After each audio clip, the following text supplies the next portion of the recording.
साचे दरबार की mix by Naveen Nigam Singh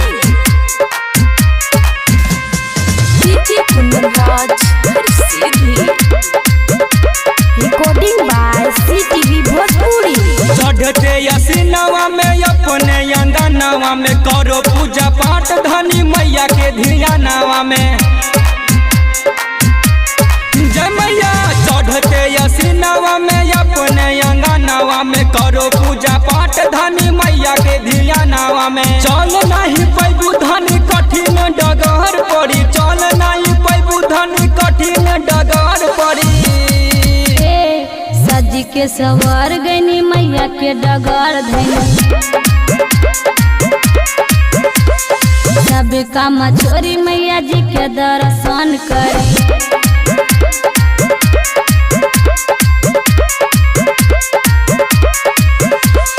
DJ Kundanraj सीधी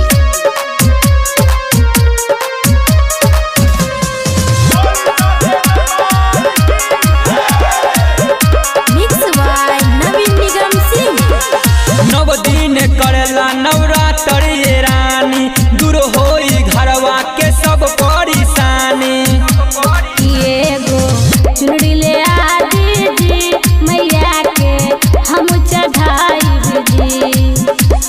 घर ही में जाप कला मैया जी के नाम धाला, घर ही में जाप कला मैया जी के नाम धाला। सज के सवार गनी मैया के डगर धनी सब काम छोरी मैया जी के दर्शन करी। डीजे कुंदनराज सीधी मिक्स बाय नवीन निगम सिंह।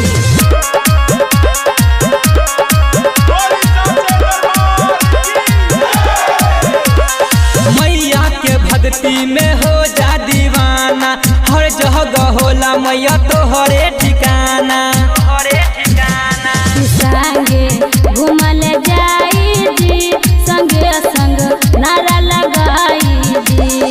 केतरी के मेलावा में भीड़वा हजार लगी, केतरी के मेलावा में भीड़वा हजार लगी। सज के सवार गनी मैया के डगर धनी के रानी गीत से पहले यापी के खबर करे। Recording by CTV Bhojpuri.